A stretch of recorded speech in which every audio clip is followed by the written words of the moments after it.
Bonjour à toutes et à tous et bienvenue dans Ni mère ni moins, le podcast qui parle de non-maternité par choix ou dû aux circonstances de la vie.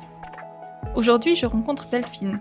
On parle de son parcours de vie, jalonné d'épreuves, de questionnements et de choix qui l'ont emmenée hors de la Suisse et à la découverte d'elle-même et de ses envies. On aborde aussi la santé mentale, comment se remettre d'une rupture difficile, aborder une nouvelle décennie plus sereinement et bien plus encore.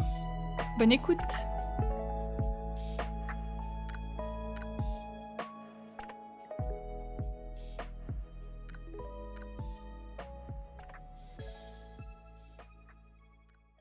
Merci à toi en tout cas d'avoir accepté et puis d'avoir mis en place aussi un meeting et tout, c'est chouette. Donc moi, ce qui m'intéresse vraiment de savoir, c'est qui tu es, le sujet de la non-maternité, comment ça te touche.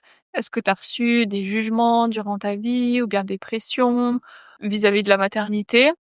Et puis aussi, au-delà du fait que tu sois pas mère, qui tu es? Qu'est-ce qui te fait avancer dans la vie? Enfin, quelles sont tes passions? Qu'est-ce qui te fait vibrer? En fait, qui tu es en tant que personne, à part entière et puis, voilà. Donc, on peut commencer par ce que tu veux et puis, déjà te présenter. Tu peux dire, ce que tu fais dans la vie ou enfin, tu dis vraiment, ce que tu veux, Du coup, je m'appelle Delphine, je vais avoir 40 ans au mois de septembre. J'habite, sur l'île de Guernesey. Peut-être je vais dire où c'est parce que souvent les gens savent pas où c'est, mais c'est une île qui se trouve entre Saint-Malo et l'Angleterre. C'est assez proche de Saint-Malo, en fait. En 2 heures en ferry, j'y suis. Et puis, à la base, je suis assistante sociale et puis, ici à Guernesey, je travaille comme, ils appellent ça youth worker. Je sais pas comment vraiment le traduire. C'est un mix entre éduc et assistante sociale, j'ai envie de dire. Je travaille avec des jeunes, qui ont, des addictions ou qui se retrouvent, en risque d'être à la rue ou qui sont à la rue. Guernesey, c'est une île, il y a à peu près 67 000 habitants et habitantes, mais il y a un vrai problème de logement, en fait, du fait que c'est une île, en fait. Et du coup, les loyers, c'est hyper cher. C'est aussi un paradis fiscal, un peu comme la Suisse. Et du coup, il y a une industrie, de la finance qui est là, qui ont des salaires, assez élevés et puis du coup, tous les loyers sont hyper élevés et ouais, il y a un vrai problème de logement. Il y a pas mal de quand même pas mal de gens qui dorment, à la rue, qui dorment, dans des bunkers. Il y a des bunkers ici parce que l'île a été occupée par les nazis pendant 5 ans pendant la Deuxième Guerre mondiale, qui dorment dehors, enfin voilà. Donc voilà un peu. Une 4 de vie. OK, waouh, incroyable. Du coup, tu travailles, je pense qu'il y a beaucoup de travail, du coup, tu travailles à Oui, 100% ou je travaille à 100. Après, Guernsey, c'est un bailliage de l'Angleterre, donc les gens détestent dire qu'ils sont anglais. Mais je dirais au Royaume-Uni, le travail, mi-temps, c'est pas vraiment, enfin, c'est OK si, justement, si tu as des enfants. Mais sinon, on attend un peu de toi que tu travailles, à 100. Après, le 100 ici, c'est, 37 heures par semaine. OK, ouais. Donc, c'est pour moi, ça me fait un 80% suisse, donc ça me va très bien. Mmh. Donc tu as pas mal d'équilibre avec ton travail et puis avec, Oui. tes loisirs ou aussi, déjà pour se reposer, Oui, non, c'est vraiment très chouette. J'ai, des horaires de bureau, donc 9h, 17h, que je peux bouger si j'ai besoin de bouger et puis, là, j'ai la chance d'habiter sur une île, donc d'aller, en bord de mer. J'essaye d'aller quand même presque tous les jours, en tout cas aller voir la mer tous les jours. J'adore aller me balader, donc et puis, à côté de ça, je donne aussi, des cours de français. J'ai, 5-6 élèves en privé. Du coup, voilà, ça me fait garder un peu un lien avec le français parce que du coup, je parle presque pas français, presque plus français. Donc ouais, je trouve depuis que je suis arrivée à Guernsey, j'ai un bon équilibre de vie que j'ai pas toujours trouvé en Suisse. Peut-être parce que j'avais moins de temps, peut-être parce que, la vie en Suisse, elle est quand même très chère. Moi, j'ai travaillé dans le social, après j'ai travaillé dans la petite enfance. Dans la petite enfance, les salaires, c'est misérable, quoi. Du coup, chaque fin de mois, c'était vraiment compliqué. En plus, il y a les impôts qui s'ajoutent à ça que, ici, tout est pris directement sur le salaire. Donc en fait, mon salaire que je reçois à la fin du mois, je sais exactement ce que j'ai et donc je trouve que c'est beaucoup plus facile pour organiser son budget, pour organiser des sorties, des voyages, des choses comme ça. Et puis j'avoue qu'habiter, le bord de mer, que ce soit en hiver ou en été, il y a un truc, en tout cas moi qui m'apaise beaucoup. J'adore être au bord de l'eau. Il y a vraiment un truc, magique avec ça. Puis j'ai toujours un peu l'impression d'être en vacances parce que du coup je parle l'anglais. J'habite en bord de mer. Là, ces derniers jours, il a fait, 30°. L'eau, elle est hyper claire. Enfin, je me sens vraiment bien. Parce que tu as grandi où, en Suisse? J'ai grandi, dans le canton du Valais. J'ai grandi, c'est un village qui s'appelle Flanté, c'est juste au-dessus de Ah, ouais, c'est c'est entre de Sierre et Sion un peu. Sierre, ouais, ouais. Exactement, oui. Donc, bah, j'ai grandi là et puis, bah, j'ai fait mes études à Sierre et puis ensuite, j'ai fait mon master à Lausanne, mon master en travail social à Lausanne et puis entre 2, bah, je suis partie, j'ai habité une année au Canada où j'ai travaillé et puis, voilà, j'ai un petit peu voyagé, mais après je dirais que jusqu'à mes à peu près 35-36 ans, j'ai vécu en Valais et puis, en 2022, je suis partie, j'ai vécu une année en Belgique et puis en novembre 2023, je suis arrivée à Guernsey. Donc là, ça fait 2 ans et demi que je suis à Guernsey. OK, waouh, donc tu pas mal bougé. C'est à chaque fois des opportunités professionnelles, qui t'ont fait te déplacer ou bien enfin, tu eu envie, en fait, de partir de la Suisse et tu cherché des opportunités à l'étranger ou c'est venu un peu comme ça, Non, bah, j'ai cherché en fait, ce qui s'est passé, c'est que entre mes 28 et 31 ans, plus ou moins, j'ai eu des grosses, crises de panique. J'en avais 2-3 par jour. Enfin, j'ai pas pu travailler pendant pratiquement, 1 année et demie.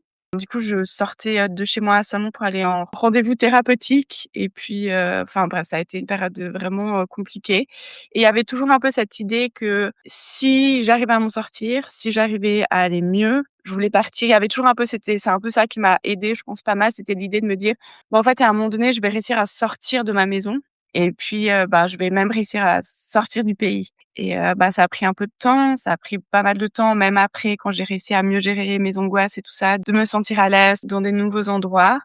Et puis je crois qu'il y a eu un moment, un déclic où je me suis dit, «Bah, essaye». Après j'ai de la chance, je suis hyper privilégiée, j'ai toute ma famille en Suisse, j'ai des papiers, je suis une femme blanche, enfin j'ai pas vraiment de soucis, autres, qu'être très anxieuse. Et je me disais: «Bah, en fait, si je pars, pire des cas, je peux rentrer». Et du coup, bah, je travaillais dans la petite enfance, le salaire était, miséreux, surtout qu'en fait, mes diplômes, en travail social étaient pas reconnus parce qu'il y a une, décision qui a été prise au niveau cantonal que les personnes qui ont fait une formation d'éducateur, d'éducatrice et d'animateur, animatrice, socioculturelle sont reconnues comme, éducateurs de la ou éducatrices de la petite enfance, mais comme assistantes sociales, il y a cette idée qu'en fait, on n'a jamais travaillé avec des enfants, ce qui était pas du tout mon cas et que du coup, bah, en fait, on est reconnu comme personne sans diplôme. Donc en fait, j'étais payée comme une personne sans diplôme. ah Enfin, c'était carrément. ouais, c'était vraiment, puis du coup, bah, tu peux t'imaginer que dans la petite enfance, c'est un travail qui est quand même considéré très, femme. Enfin, le salaire, il est miséreux, quoi. Et du coup, je me suis un peu dit: «C'est soit je cherche autre chose en Valais, soit je décide de sortir un peu de ma zone de confort». Et puis, bah, j'ai commencé un peu à regarder en Belgique, parce que la Belgique, c'est assez reconnu dans le travail social. J'avais aussi dans l'idée de peut-être faire un bachelor en psychologie que je pouvais faire en université, en soirée. Et puis, ben, j'ai trouvé un travail, ça s'appelait, facilitatrice de classe de paix où, en fait, j'allais dans des écoles une fois par semaine, 50 minutes dans chaque classe et puis, en fait, on parlait autour des valeurs, des clichés, des préjugés, des choses comme ça. Le job était très chouette, j'ai eu la chance de tomber dans des classes qui étaient vraiment incroyables avec des profs vraiment super. Mais entre 2, ben, j'avais déjà visité Guernsey plusieurs fois. Ça me plaisait bien d'aller vivre là, mais c'est vrai qu'avec le Brexit, ça rend les choses très, très enfin, beaucoup plus complexes. Et puis finalement, bah, j'ai trouvé un travail à Guernsey comme prof de français dans une école de langue privée. Et puis, bah, après mon année en Belgique, j'ai fait mes cartons et puis, bah, je suis partie sur Guernsey. Ah waouh! Trop cool. Que tu quelqu'un d'anxieux et tout, c'est un méga enfin, ça devait être pas mal thérapeutique aussi de te lancer là-dedans, d'en partir comme ça. Oui. Oui, bah, c'est en fait, je trouve que ce que j'ai trouvé le plus difficile, c'était le départ pour la Belgique. Parce que, bah, en fait, je trouve que c'est toujours les choses que tu fais pour la première fois qui font peur.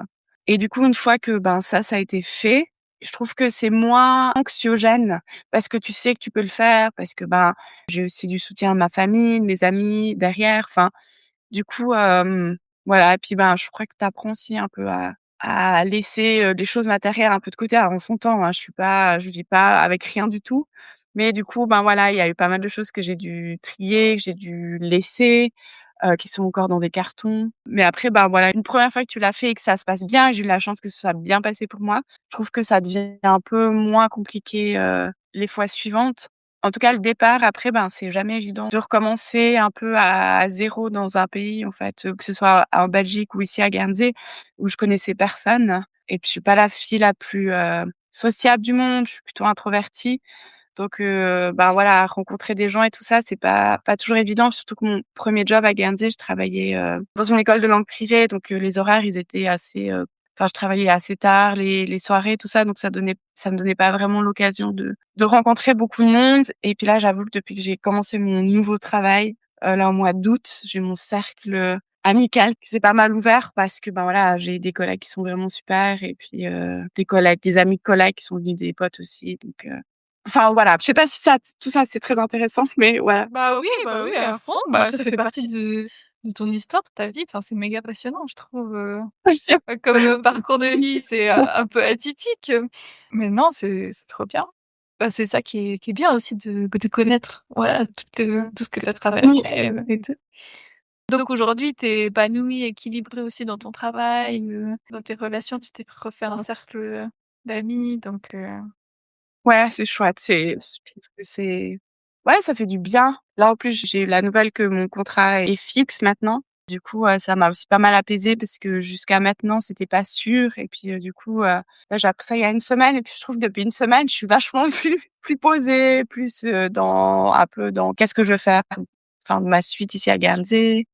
Voilà, donc c'est plutôt chouette de pouvoir aussi, planifier mes vacances, sur une année plutôt que sur, 6 mois. mmh. Sachant aussi, c'est quand même, plutôt chouette. Donc ouais, je me sens vraiment bien. C'est une bonne année 2026. Bah, tant mieux. Je suis trop heureuse d'entendre ça.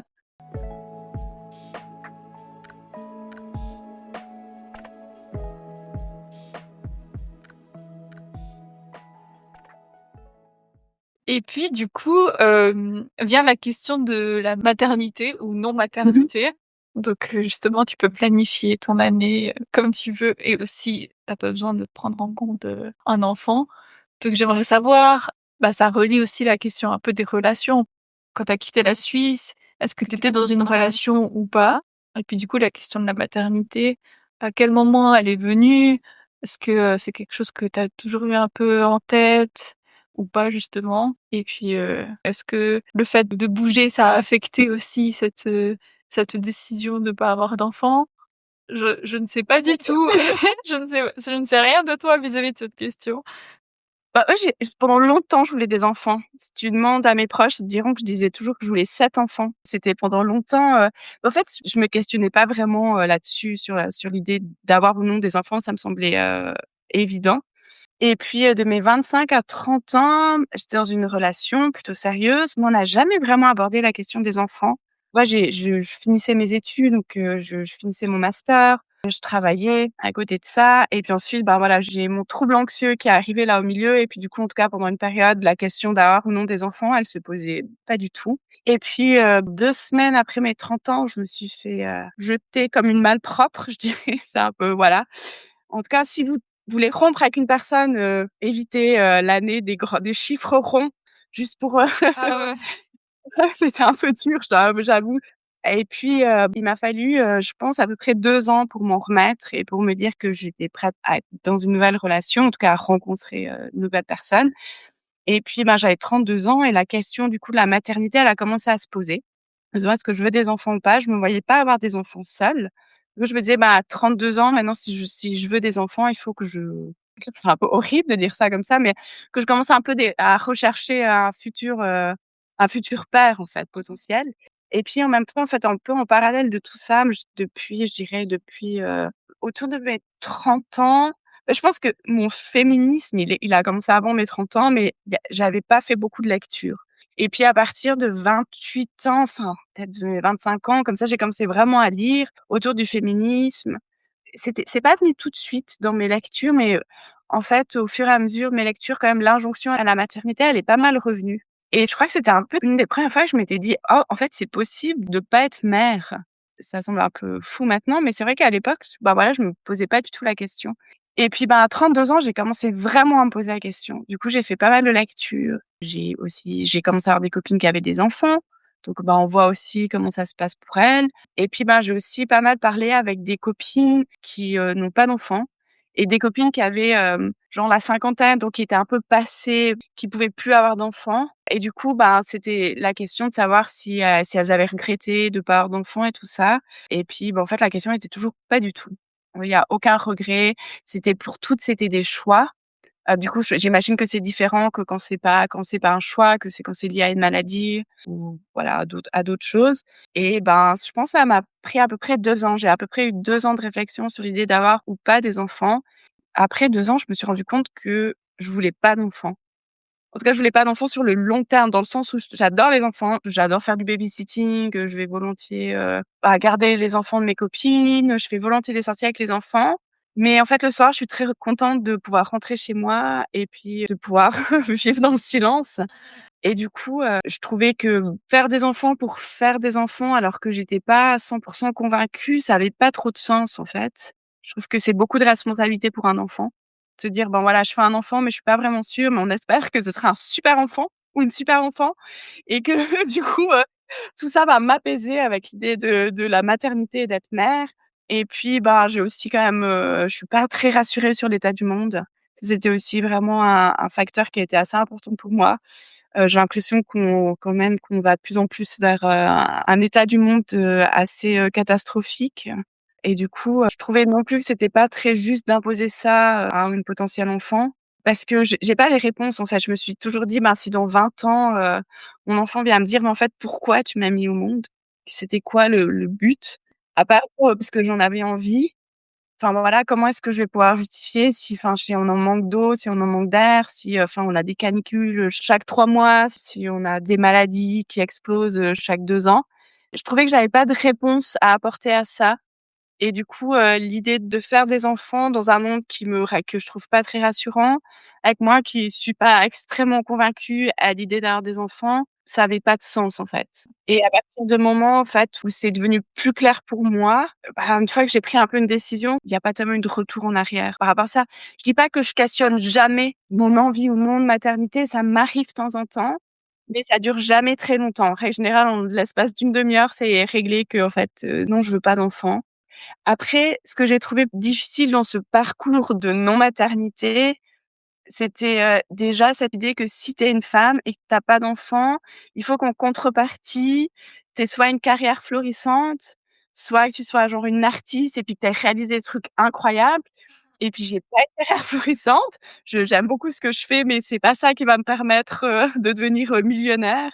J'ai pas des passions dévorantes, j'ai pas un talent fou et du coup, je suis plutôt, je sais pas comment dire, c'est pas si le mot normal, ça a du sens, mais tu vois, j'ai rien de sensationnel dans qui je suis et du coup, ça a été difficile, en fait, j'ai trouvé. Me dire: «Ah bah, en fait, qu'est-ce que j'ai à montrer aux gens, en fait? Si j'ai pas d'enfant, que j'ai pas une carrière incroyable, que je suis pas une influenceuse qui voyage à travers le monde, si je suis pas une écrivaine de renom».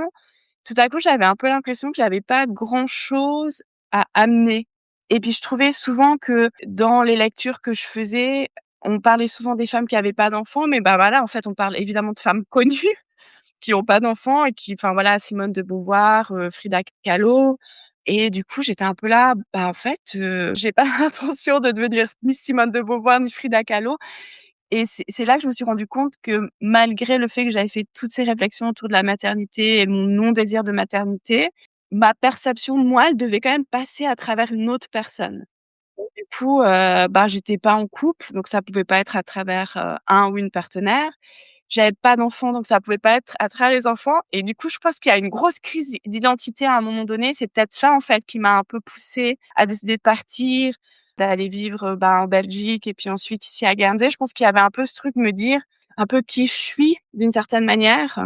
Alors la chose, très intéressante que j'ai découvert, c'est que, bah, je peux partir dans plein d'endroits différents. Je me balade toujours avec moi-même, donc en fait, de qui je suis, c'est pas là où je vis, mais c'est plutôt qui je suis, avec moi-même. Mais je pense que partir, je sais pas, ça m'a il y a un peu ce truc, tu vois, quand tu habites, bah, comme moi, là, j'ai habité en Valais, toute ma vie, plus ou moins, bah, d'abord à Fontaine, ensuite j'ai habité à Vissois, le village d'enfance de ma maman, où je connais plein de gens. Il y a un peu ce truc où les gens te connaissent, donc tu rentres un peu dans des cases et puis, bah, c'est pas agréable et pour les gens et puis pour soi aussi, tu vois? Mais du coup, c'est un peu je trouvais un peu difficile de se réinventer dans un endroit où les gens te connaissent depuis longtemps.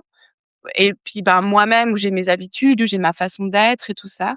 Et puis je pense que partir en Belgique où je connaissais vraiment personne, ça m'a vraiment aidée à me voir à travers un autre prisme que celui de personne que je peux être, de la fille, de la sœur de la partenaire.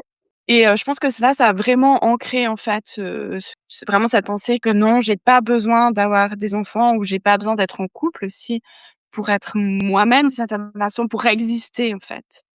Et peut-être qu'en fait, le fait d'habiter à l'étranger, ben, c'est un autre moyen de d'être, tu vois? Où, ben, voilà, je suis pas Delphine, qui est en couple, je suis pas Delphine qui a des enfants, je suis pas Delphine avec une carrière florissante, je suis pas Delphine, qui est une artiste de talent, mais je suis Delphine qui voyage, qui habite à l'étranger. Et je pense que ça a été, plutôt, salvateur pour moi dans le sens où je me suis arrêtée de me mettre cette pression à tout prix que je devais atteindre un certain niveau de vie ou un certain niveau de carrière ou un certain niveau de passion ou de talent, puis qu'en fait, c'était OK juste d'être moi-même.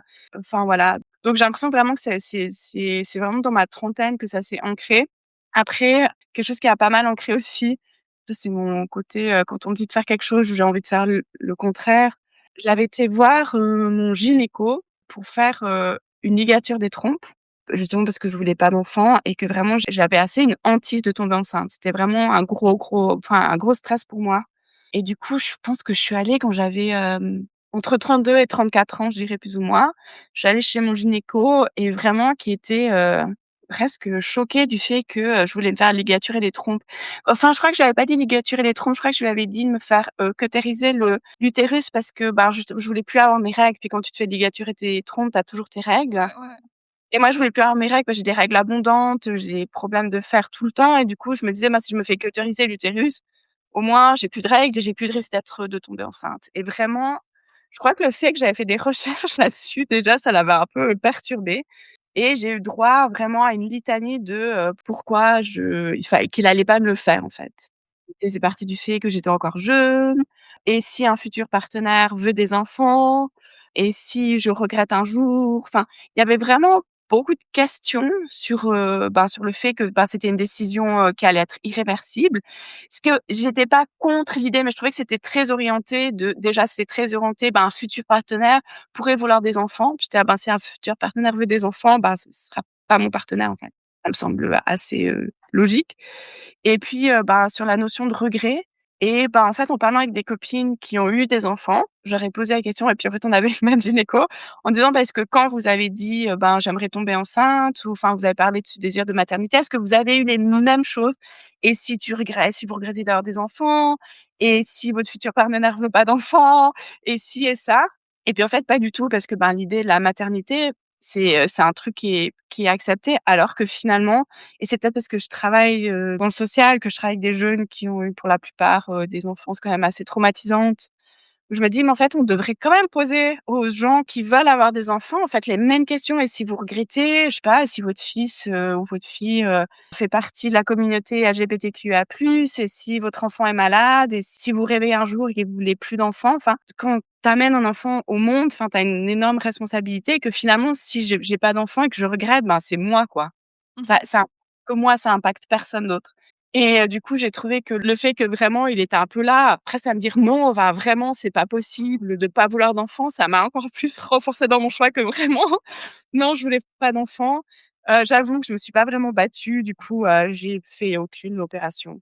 La ligature des trompes, du coup, j'avais toujours mes règles, donc je devais quand même toujours prendre un contraceptif, donc voilà, ça changeait pas grand-chose. Et puis la cautérisation de l'utérus, c'est considéré comme un truc, comment tu dis ça? Esthétique. Enfin, c'était pas pris en charge par l'assurance. À part si, je pouvais prouver, voilà, que j'avais des règles hémorragiques et puis du coup, ça voulait dire qu'il fallait que je reparte dans ce cycle où j'avais mes règles chaque, 2 semaines et demie, hyper abondantes pendant 10 jours, enfin voilà. Et que, du coup, j'étais là, j'ai pas vraiment envie de me lancer là-dedans. Voilà. Donc voilà, c'est un peu tout ça qui m'a amenée à me dire que je voulais pas d'enfant. Et puis après, je crois que tu m'as demandé par rapport au fait de partir et tout ça, si c'était aidant de pas avoir d'enfant. J'ai envie de dire oui et non. Je pense que c'est plus facile effectivement d'impacter sa vie, de partir et parce que finalement j'ai que moi à impacter. J'ai que moi à trouver un logement, je peux pas trouver des écoles, des choses comme ça. Après, je trouve que partir seule, c'est plus compliqué parce qu'en fait, toute la charge mentale et toute la charge émotionnelle, et financière, en fait, c'est moi qui la prends. Si j'avais un ou une partenaire, ça permettrait de de couper les coûts en 2, ça permettrait de dire à la personne: «Est-ce que toi, tu es OK de faire ça pendant que moi je fais ça?»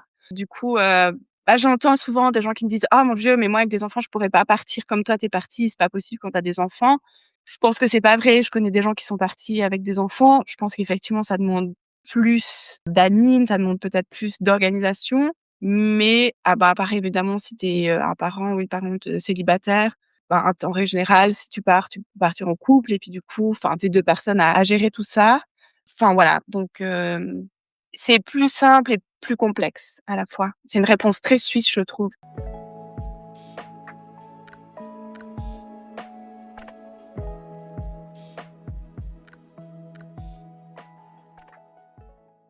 Tu expliqué vraiment plein de points. J'ai pris des petites notes pour rebondir un peu dessus parce que tu vraiment dit beaucoup de choses.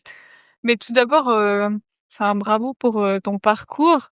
Le premier point, c'est voilà, en écoutant ton parcours, d'être partie et tout ça, de t'être cherchée. J'avais vraiment l'impression en t'écoutant que tu t'es trouvée à travers ton parcours et c'est hyper, je trouve ça hyper, riche. Et puis aussi rebondir sur, que je pense exactement comme toi justement et c'est aussi pour ça que j'ai fait ce podcast par rapport à le fait de ne pas être mère, tu dois compenser par quelque chose d'autre.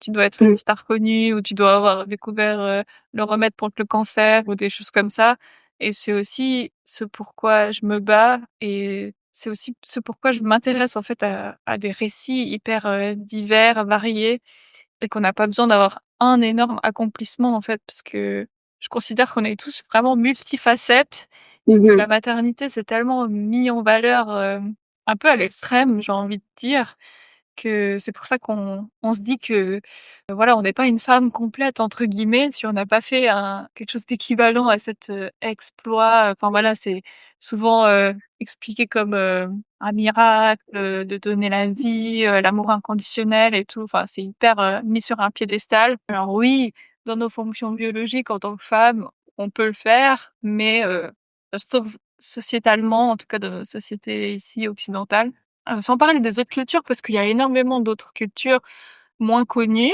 où il y a des fonctionnements hyper différents et aussi, au niveau, du féminisme et de l'égalité, il y a des sociétés encore où c'est matriarcal. Enfin, voilà, c'est un peu une toute autre facette, mais ouais, dans notre société ici, c'est encore vu comme, quelque chose de magnifique, de miraculeux, de normal aussi. Oui, mais en même temps, je trouve qu'on traite pas les femmes qui ont des enfants hyper bien, tu vois? Parce qu'en fait, tu dois être une mère, mais tu dois être une mère accomplie. Tu dois être une mère qui travaille, qui est épanouie dans sa vie, de couple, qui est épanouie dans son travail, qui est épanouie dans ses relations amicales et je trouve qu'on met tellement de pression sur les femmes. En fait, à partir du moment où elles sont enceintes, il y a une telle pression. Il faut pas manger ci, il faut pas manger ça, il faut faire attention à ci, il faut continuer le sport, mais pas trop de sport et si tu fais du sport et si tu prends trop de kilos, c'est pas bien. Si tu prends pas assez de kilos, c'est pas bien et puis ensuite, quand tu accouches, ça doit être par voie naturelle. S'il te plaît, prends aucun médicament parce que c'est pas bon et si tu prends un médicament et si tu fais une césarienne, c'est pas bien. Puis ensuite, tu as des enfants. Oh mon Dieu, tu as une dépression postpartum. Oh là là, mais alors ces femmes qui savent pas assumer leurs enfants et en fait, si tout va bien, oh là là, mais c'est un peu bizarre. Oh là là, elle sort avec ses copines. Il y a rien qui est fait pour soutenir les femmes. Enfin, je veux dire le congé maternité, c'est un gros gag et le congé paternité, on n'en parle même pas.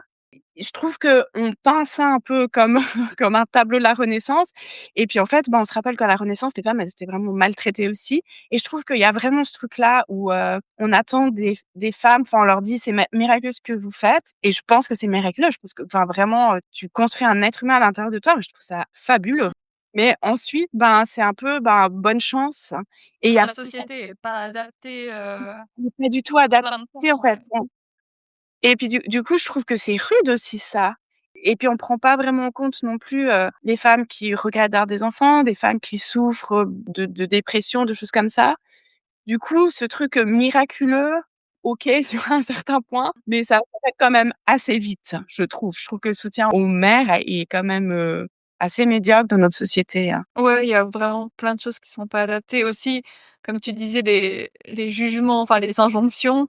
en fait, si on n'a pas d'enfants, on est jugé, et si on en a, on est jugé parce qu'on fait pas correctement ci, parce que on fait pas Oui, correctement ça, parce que comme tu as dit, la dépression postpartum, voilà, faut assumer. En fait, on n'a jamais le bon rôle. Donc c'est aussi une c'est des ça. luttes féministes quoi qui doit avancer. C'est ça. Oui, mais je trouve que le féminisme là-dessus, il avant en tout cas les livres que je lis maintenant, enfin c'est en tout cas moi j'ai jamais vécu le féminisme en mode oh là là si t'as des enfants tu peux pas être féministe, tu vois. J'ai jamais vu, en tout cas dans toutes mes lectures, c'est vraiment bah en fait on fait les choix qui ont du sens pour toi et puis on sera là pour te soutenir.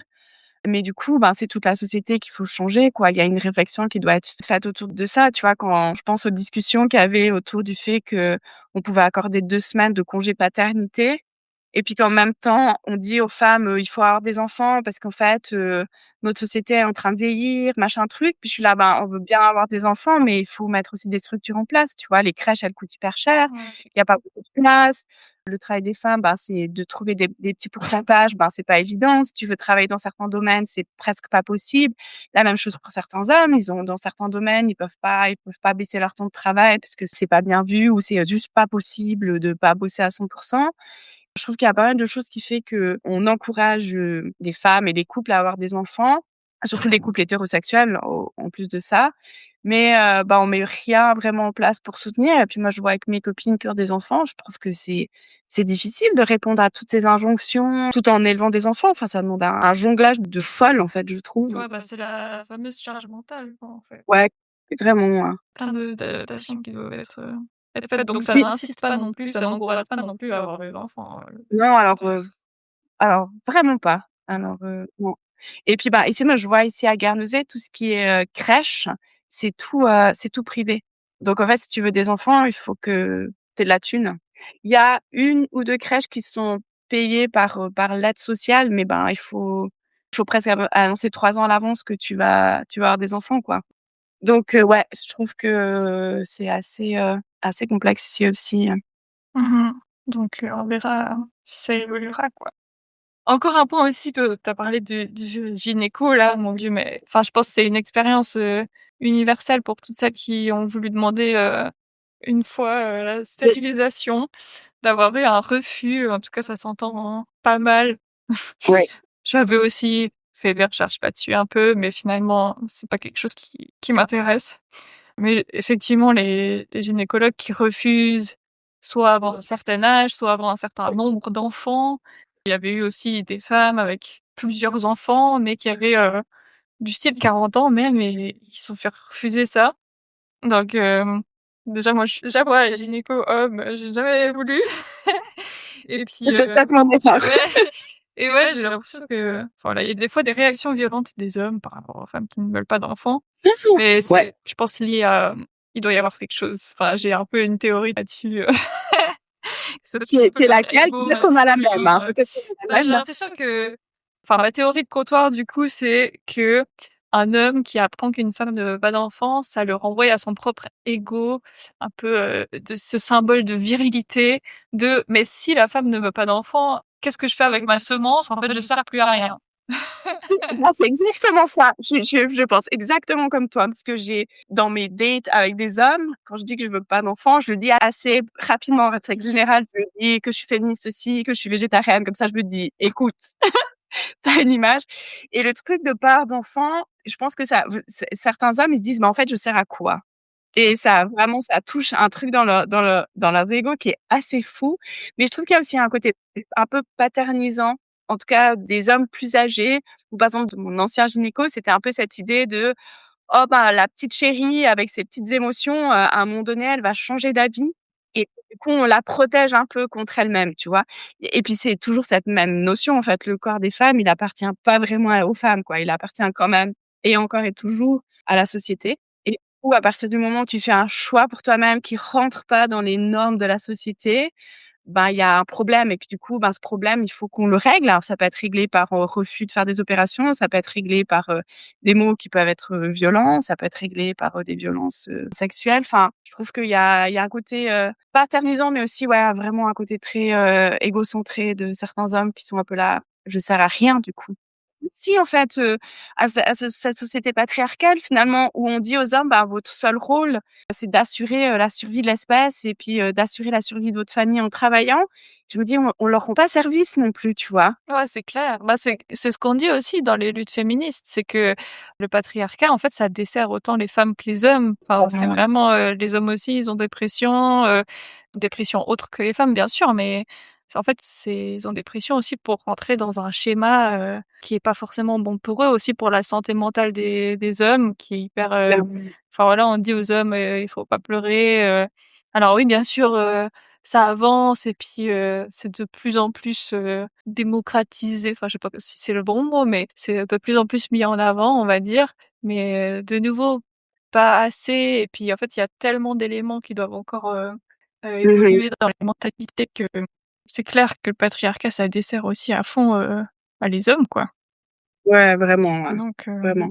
ouais et aussi du point de vue de voilà, des opérations, des stérilisations, en fait, démocratisons la vasectomie aussi à fond. Exactement.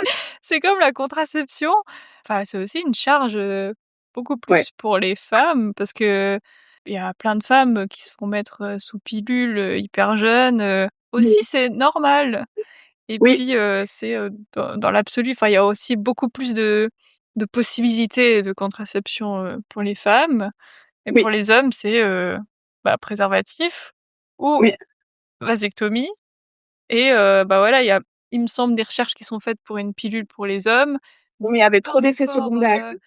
ouais, mais c'est pas alors est-ce qu'il y a vraiment plus d'effets secondaires que tous les effets secondaires de la pilule pour les femmes? Probablement Voilà. pas, mais tout à fait. Après, j'avoue que pour la contraception, je sais pas si je ferais confiance à un homme. Je vais être très franche, S'il devait prendre une pilule, tous les jours? ouais, ouais, exactement. Bah, parce qu'en plus, tu vois, les conséquences, c'est sur moi que ça arrive, tu vois? Et Mmh mh. pas sur lui. Mais oui, je suis d'accord avec toi, c'est cette charge mentale aussi, de se protéger, tout ça, ça peut être un peu, fatigant, ouais.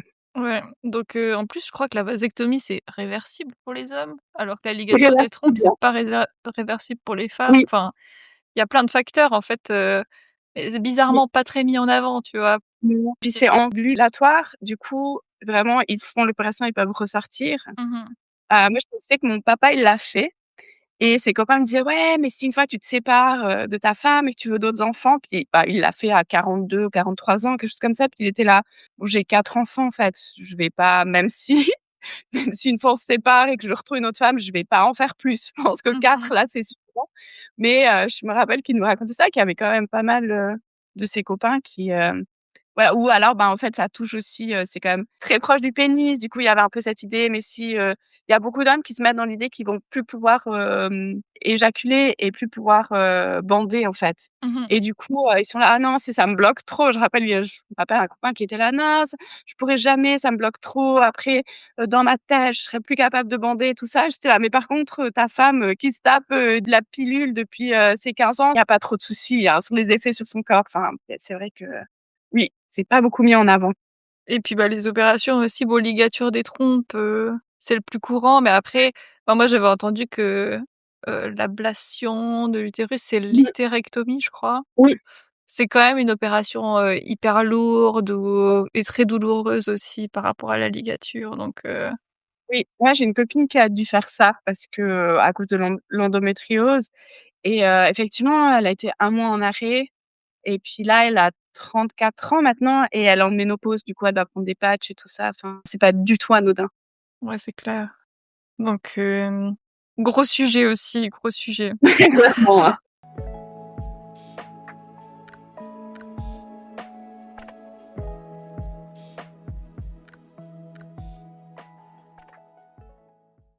Mais du coup, par rapport à tes amis, aux pressions, j'imagine que comme quand tu as grandi, enfin, pendant, ton enfance, ton adolescence, tu as toujours dit que tu voulais des enfants.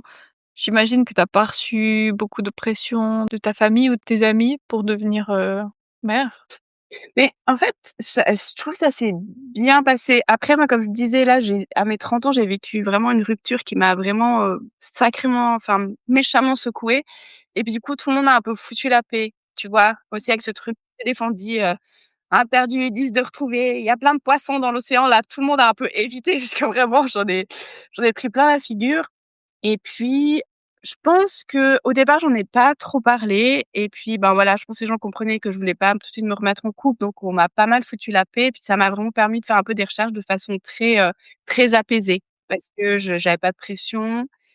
Après, je me rappelle que quand j'avais parlé de cette histoire de gynéco à des copines qui venaient d'avoir des enfants, elles étaient là: «Ouais, mais en même temps, il a raison, peut-être que tu vas regretter», et tout ça. Puis je disais: «OK, mais en fait, vous aussi, vous pourriez regretter d'avoir des enfants, on vous a jamais posé la question». Et du coup, ça avait ouvert pas mal de discussions et maintenant, bah, quelques années après, on a des discussions, c'est jamais été une discussion qui était énervée, mais un peu apaisée autour de ça, où en fait, elles ont des enfants et au fait, elles reconnaissent aussi que c'est pas aussi, merveilleux que ce qu'on nous vend et qu'effectivement, si tu es pas sûr de vouloir des enfants, ne fais pas d'enfants, en Mmh. fait.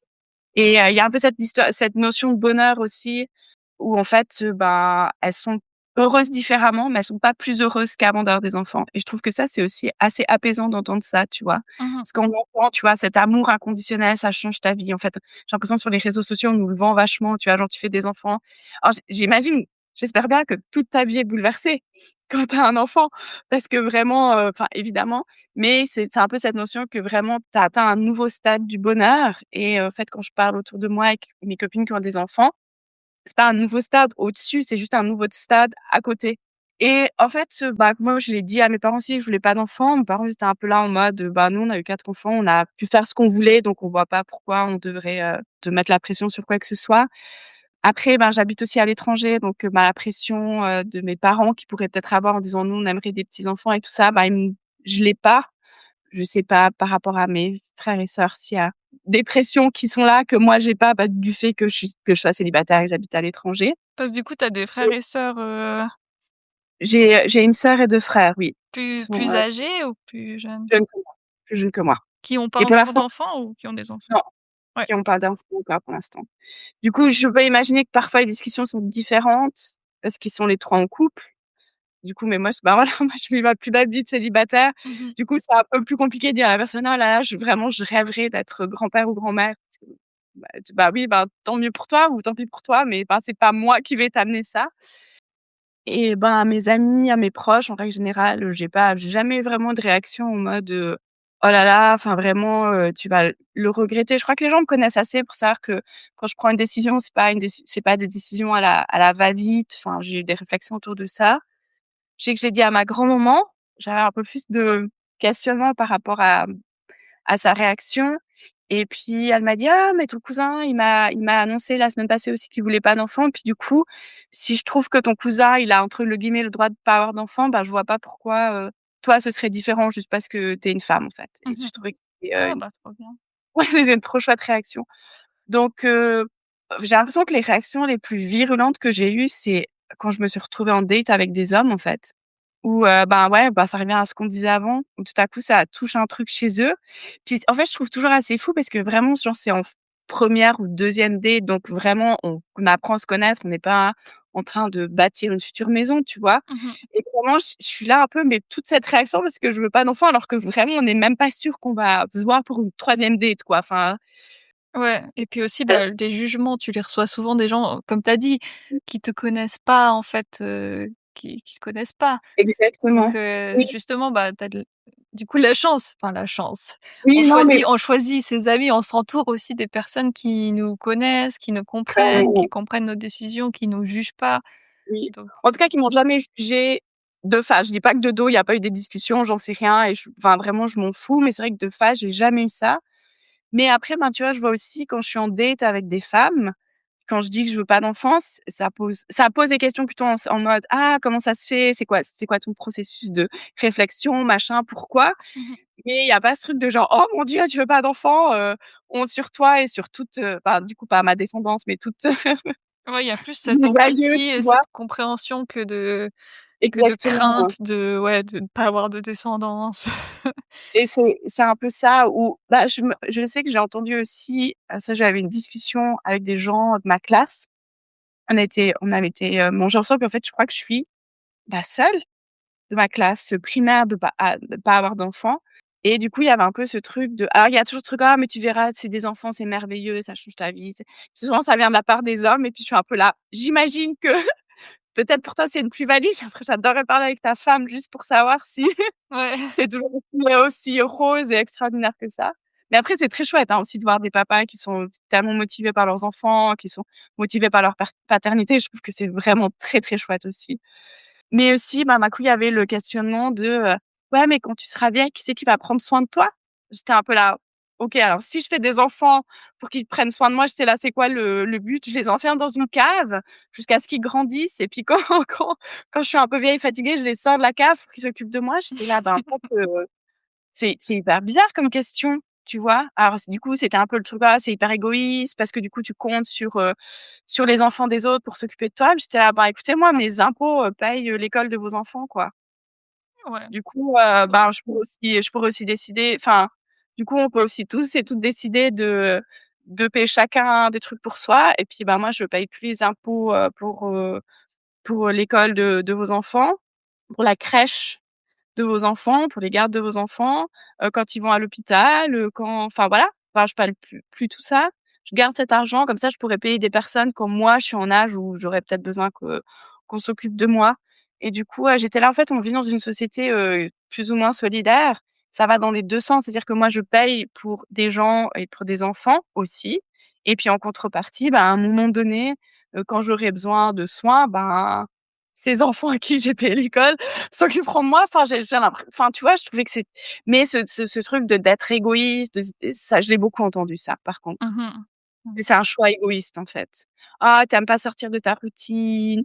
Ah, c'est quand même vachement égoïste, de pas vouloir d'enfant». Alors que je trouve que le choix de faire des enfants, c'est très égoïste, en fait, parce que tu mets un enfant au monde sans lui demander la permission, sans lui demander si il ou elle veut être là, en fait. Mmh mh.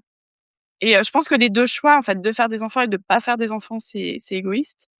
Mais c'est sûr qu'on a un peu érigé cette notion d'avoir des enfants comme un choix, en fait, tu sacrifies ta vie pour tes enfants. Je peux imaginer qu'une certaine partie, c'est vrai, mais c'est pas entièrement vrai et de nouveau, je travaille dans le travail social avec des jeunes adultes dont les parents ont s'ils ont sacrifié, ils ont clairement sacrifié leurs enfants. Mais à part ça, ils ont pas sacrifié grand-chose, quoi, donc voilà, cette notion d'égoïsme, je trouve qu'elle est bah, j'ai pas mal réfléchi à ça parce que je trouvais que moi, j'avais pas l'impression de faire un choix égoïste dans le sens si un petit peu, tu vois? Dans le sens où effectivement, bah, ça me permet une plus grande liberté, on va pas se mentir, hein. Et en même temps, je me disais: «C'est aussi parce que je me vois mal, amener, un enfant dans cette société, dans ce monde qui j'ai un peu l'impression se dirige vers un film catastrophe, quoi». Ouais. En plus, tu travailles là-dedans, donc tu t'occupes de «réparer les pots cassés» entre guillemets de Oui, c'est, ouais, ça ouais, c'est franchement, chaque fois je me dis: «Un permis pour être parent», sincèrement, tu vois, comme un permis de chasse ou je sais pas, ou le permis de conduire, de plus en plus, en fait. Mais aussi, c'est parce que, bah, voilà, effectivement, mon travail, m'incite pas. Après, j'ai plein d'amis et de copines qui ont des enfants, qui sont des mères extraordinaires et du coup, qui passeraient ce permis haut la main. mmh mh. En tout C'est cas, des choses qui sont mises en place, ouais, une suite de choses minimum qui sont mises en place, pour pouvoir accueillir un enfant, une nouvelle mmh personne sur terre, quoi. Parce que c'est cool de faire des enfants pour avoir le bonheur inconditionnel, même si, enfin, je trouve le bonheur, tu le trouves dans la vie que tu veux mener et tu le trouves pas dans mh. les enfants.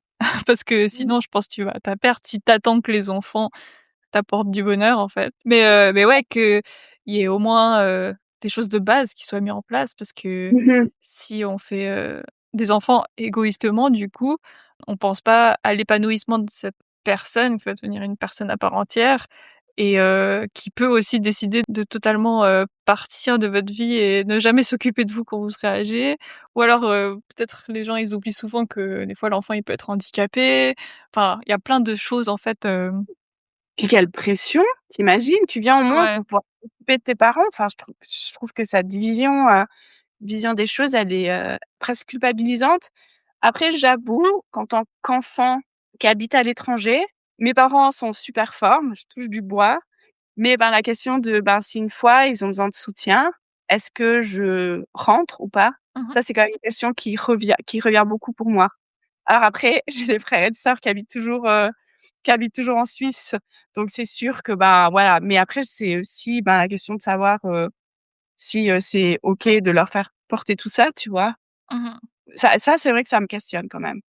Même si j'ai pas cette injonction de mes parents, ou si mes parents ils sont assez clairs que si une fois ils sont pas bien et tout ça, ils iront, soit ils aménageront leur maison, soit enfin voilà, ils trouveront des solutions. Mais, je sais je parlais de ça avec mon père qui était là, en fait, j'ai pas du tout envie que vous veniez me doucher ou enfin tout ça. Donc, mais ben, ouais, ça me pose la question, si quelqu'une dans ma famille, tombe malade, est-ce que je rentre? Est-ce que je rentre pas? Ça questionne aussi en fait, Mmh. Bah, c'est clair que si tu as des bonnes relations avec tes parents, enfin, tu veux tout faire, ce qui est possible pour eux, quoi. oui, oui. Mais voilà, du coup, cette notion de est-ce qu'on fait des enfants pour que plus tard ils s'occupent de nous? Ben, en fait, normalement non, mais après, bah, quand les enfants grandissent et que tu as effectivement des bonnes relations avec tes parents, c'est plus complexe que ça en fait, qu'un simple non, oui ou non. On Ouais. verra certainement qu'une fois je vais devoir prendre une décision. Pas pour l'instant, pas pour l'instant. Mais oui, tout va bien pour l'instant, donc donc tant mieux.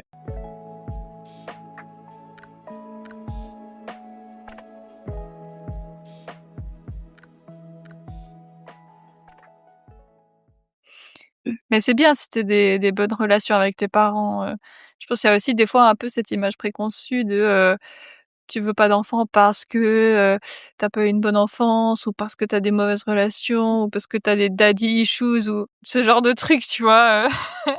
Moi, je trouve que les gens qui ont pas eu des super enfances ont tendance à avoir des enfants.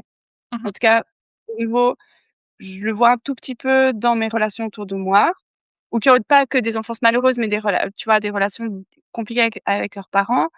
Et puis après, ben, je vois aussi avec les jeunes avec qui je travaille qui ont souvent des enfants très jeunes. Alors, on s'entend, souvent, c'est parce qu'il y a eu un oubli de protection et tout ça. Et mais tout à coup, il y a d'un coup, bah, il y a un enfant qui va arriver et il y a vraiment cette notion, bah, en fait, on veut faire différemment de nos parents parce qu'on a eu vraiment une enfance, merdique, pardon pour mon français. Et du coup, on veut faire mieux.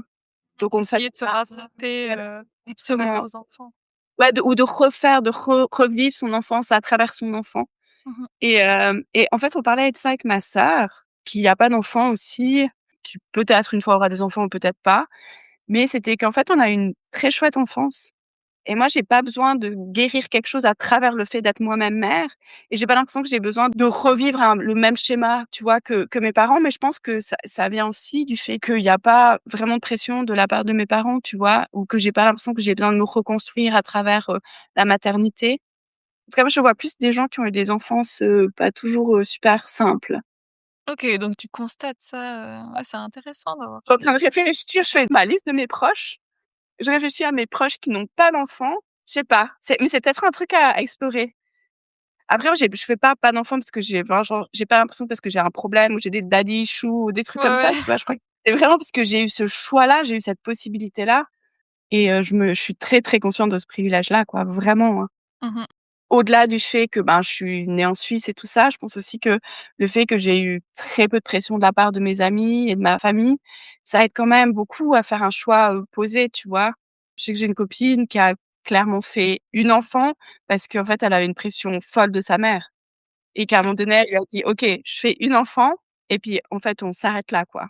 Alors elle regrette pas, elle est très contente, mais c'est sûr qu'elle m'a dit: «Je l'ai pas fait parce que je crevais d'envie d'avoir des enfants, quoi». Du coup, moi, je n'ai jamais eu ça et du coup et je pense que ça aide aussi, à faire des choix, posés.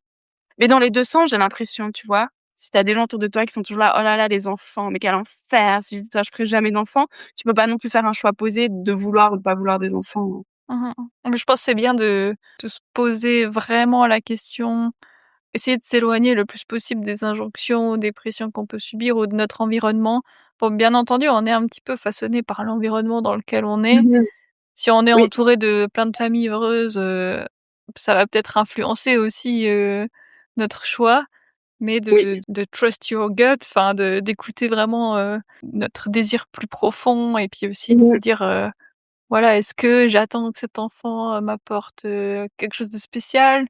Enfin, il peut y avoir, 1000 et une raisons, on peut jamais généraliser, mais je pense que c'est toujours bien de se poser à un moment donné dans sa vie sérieusement la question, bah, Mmh. comme toi tu l'as eu justement quand tu as eu ta rupture, mais aussi, bah, enfin je peux relate un petit peu avec toi parce que, bah, je suis dans l'année de mes 30 ans et j'ai aussi vécu une rupture, vraiment, apocalyptique on va dire, au début de l'année donc comment bien OK. commencer, Et 2026. Non, vraiment, je peux vraiment, on est le sur seul la truc même que je longueur peux d'onde là. le seul truc que je peux te dire, c'est merdique, c'est long, il faut un moment pour s'en remettre. Le truc que je détestais que les gens me disaient, mais vraiment le temps fait son effet. C'est vrai, mais je pense que il faut savoir, vivre aussi toutes les émotions négatives qui vont avec. Mais en tout cas, j'ai pas de regrets par rapport à ça. J'ai pas de regrets par rapport à cette rupture, même si c'est pas moi qui l'ai amenée, mais j'ai aucun regret par rapport à ça et je pense que ça m'a permis de vivre une trentaine, vraiment super. Je suis là, je vais rentrer dans enfin, je vais avoir 40 ans là dans 3 mois. J'ai adoré ma trentaine? Ouais, j'ai adoré ma trentaine, même si effectivement, l'année de 30 à 31 ans, vraiment, j'en ai ramassé plein la figure Mmh et mh. ça a été vraiment, vraiment, vraiment difficile. Je pense que si tu te laisses peut-être en fait désolée, je te dis des trucs, peut-être que tu t'en fous. Pardon, Non, non, je pas du tout, pas du tout.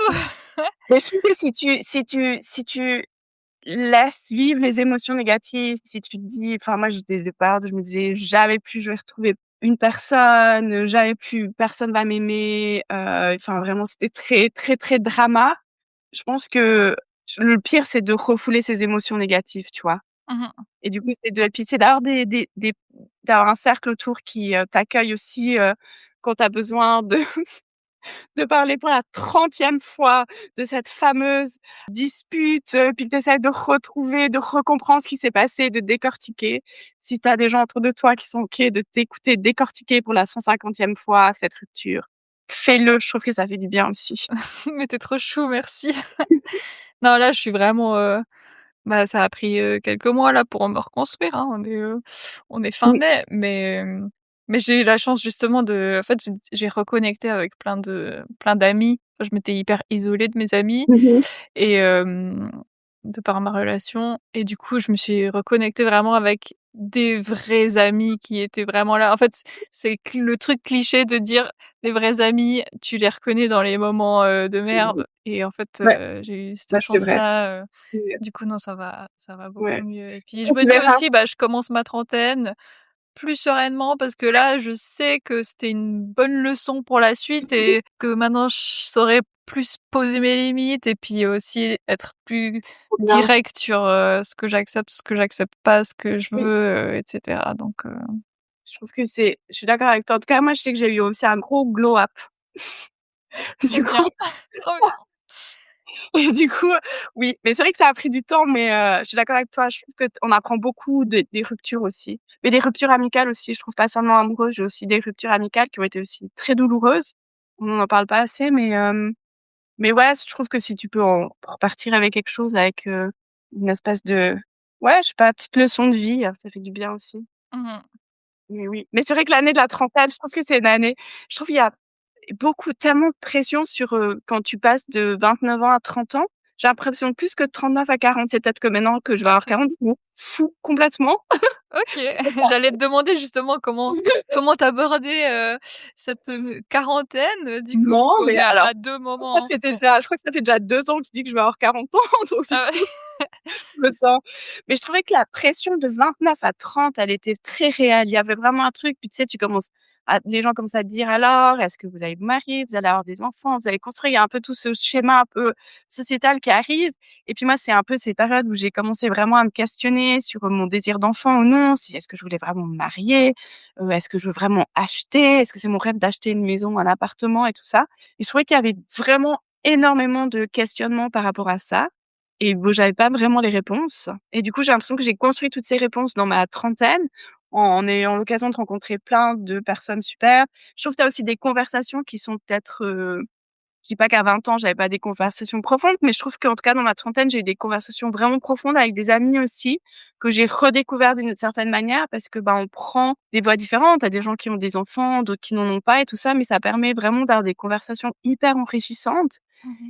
et en tout cas, moi, je trouve que je me suis vraiment construite dans ma trentaine. Après, j'ai aussi fait pas mal de thérapie dans ma trentaine, ce qui aide aussi pas mal, je trouve, pour la construction Same. de donc j'ai appris aussi à m'aimer plus, à être plus indulgente avec moi-même, à être moins dans le jugement. Puis ça m'a vraiment aidée. Je pense qu'avec, mes crises d'angoisse et tout ça, il y avait un peu ce côté, tout à coup, j'étais là: «Oh là là, je suis pas infaillible». Enfin voilà, donc il y a aussi toute une, réapprendre à aimer mon corps, à aimer qui je suis, même si, je suis pas parfaite, même si, je suis peut-être moins, aventurière et que j'étais dans ma vingtaine. Et du coup, bah, là, d'arriver à 40 ans, franchement, alors l'autre fois, j'ai vu 40 ans, j'ai vu écrit, j'étais là: «Oi!» Enfin, je sais pas, genre, j'étais là: «Oh là là!» Et puis en même temps, cette idée un peu que l'âge, c'est un chiffre, je trouve que je le comprends aussi parce que j'ai l'impression que pendant longtemps dans ma tête, 40 ans, c'était vieux, vieille, enfin, tu vois? Et puis moi, ben, j'ai 40 ans, je suis toujours quand même pas mal en questionnement, mais je trouve que c'est des questions vachement plus apaisées, je me mets beaucoup moins de pression. Je m'écoute aussi plus, je m'en fous aussi beaucoup plus du regard des gens. Je dis pas que c'est tout le temps, mais je trouve qu'il y a un côté, je vois dans ma manière de m'habiller, dans ma manière de me comporter où, je trouve qu'il y a beaucoup plus de lâcher prise. Ouais, enfin, je sais pas, en tout cas, moi, j'ai trouvé que ma trentaine, je pense qu'elle avait besoin de commencer par une bonne vieille rupture bien merdique pour ensuite pour que ça pouvait aller que vers le haut et puis là, bah, je vais avoir 40 ans et franchement, je me sens la plupart du temps, je vais pas mentir, la plupart du temps assez apaisée avec ça. Ça m'arrive de me regarder dans la glace en me disant: «Est-ce qu'il faudrait du botox? Est-ce qu'il faudrait» tu vois? Des trucs comme ça et puis en règle générale, ça dure, une journée et puis après je me dis: «En fait, ça va aller». Donc je sais pas, bah, écoute, on peut tu pourras me réécrire au mois de septembre, me demander comment je suis avec Bah, mes 40. à fond, tu l'anniversaire au mois de septembre? Ouais, je suis du 22 septembre, le premier jour de l'automne. OK. Mais là, en tout cas, pour l'instant, je me sens assez bien avec ça. J'ai l'impression, j'ai fait pas mal de réflexions ces derniers mois sur tout ce qui sur ces 10 dernières années. C'est passé hyper vite. Ça, c'est le seul truc que je peux dire, c'est passé si vite, si vite. Je crois que je suis pas toujours j'ai toujours un peu de peine à être dans le moment présent. J'essaie d'être un peu plus dans le moment présent. C'est hyper cliché ce que je dis, vraiment. J'ai l'impression de défoncer des portes ouvertes, mais vraiment, ça passe super vite. Je peux pas croire qu'il y a 10 ans en arrière, je j'arrivais pas à sortir de ma maison et maintenant j'habite, sur une île, quoi. C'est Vraiment, génial, mais j'ai l'impression bah, ça me donne trop de bah, en fait, on aborde les 2 une même décennie quasi en même temps parce que moi je suis mmh du mois d'octobre. Ouais, On se donnera des nouvelles, mutuellement et avec ça plaisir. me donne trop de ouais, de peps pour, la décennie à aborder, je trouve ça Ah ouais. trop cool justement, bah, en t'écoutant, on voit vraiment que tu as hyper, évolué. Est-ce que c'est le mot? Mmh Non, mh. pas vraiment, mais tu as grandi, tu t'es Oui, trouvé, j'ai l'impression aussi et puis comme tu en parles de plus d'apaisement, alors je pense évidemment, il y a toujours des moments, d'anxiété, enfin voilà, si tu es une personne oui, anxieuse, mais que c'est moins, peut-être, impactant ou moins, monumental que ça a pu l'être dans le passé, donc je suis hyper, contente aussi pour toi. oui, Je pense que la vie est faite de toute manière de hauts et de bas, mais si clairement. les bas peuvent être moins bas, c'est déjà un C'est bon ça. truc. Mais je trouve aussi putain, j'ai vraiment l'impression d'être hyper vieille tout à coup, mais je trouve aussi que les bas, ils sont moins bas. Peut-être les hauts, ils sont moins hauts aussi parce que j'essaie de donner moins d'impact aux choses et puis d'être plus, bah, voilà, il y a des choses qui se passent, je dis pas qu'il y a pas du stress, des choses comme ça. Après, je peux me permettre aussi de penser comme ça parce que de nouveau, je suis hyper privilégiée, que vraiment s'il y a tout qui va à l'eau, je peux toujours rentrer chez moi, je sais que je serai accueillie par ma famille, tu vois? Et mes amis. Du coup, je trouve que ça aide aussi à vivre ces hauts et ces bas de façon un peu plus apaisée. Je trouve qu'il y a moins de drame, tu vois? Rien est vraiment dramatique. En tout cas, pour l'instant, alors j'ai de la chance, je suis pas tombée malade, ma famille, mes amis, je touche du bois, tout le monde va bien. Mais en tout cas, pour les choses qui m'impactent directement, je suis peut-être un peu moins dramatique justement parce que, je m'en fous un peu plus. Mmh. Avec plus d'apaisement et accepter la vie aussi, dans ses hauts, ses bas.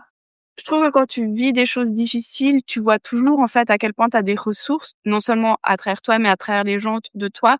Puis, en fait, la plupart d'entre nous, on a la capacité à rebondir et je trouve ça, c'est aussi assez apaisant parce que tu te dis: «Ben, finalement, si je perds mon job et que je dois rentrer en Suisse, ben, je perds mon job et je dois rentrer en Suisse», tu vois? Je Mmh. dois faire mes cartons, c'est un peu chiant, c'était pas vraiment ce que j'avais prévu, mais c'est pas parce que tout à coup je dois rentrer en Suisse que c'est la fin de tout et puis que c'est fini à jamais. Ça Que c'est ça un peut autre chemin, qui s'ouvre et puis, Exactement. Mon thérapeute me disait tout le temps: «C'est important d'explorer les chemins de traverse». ah, bah, c'est beau, c'est joli.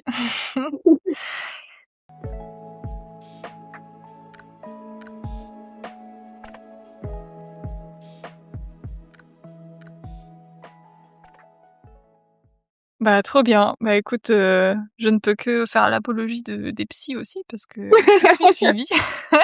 Moi, ce que j'ai retenu de cette grande leçon, de début de trentaine, c'est: une relation, ça doit être bonus dans la vie et ça doit pas prendre toute la place. Et ça, c'est un truc que Exactement. vraiment je retiens et que j'ai aussi découvert en redécouvrant, bah, mon investissement dans mes amitiés, dans mes loisirs, dans mes projets, personnels que j'avais vraiment mis de côté, ces 2 dernières années quasiment.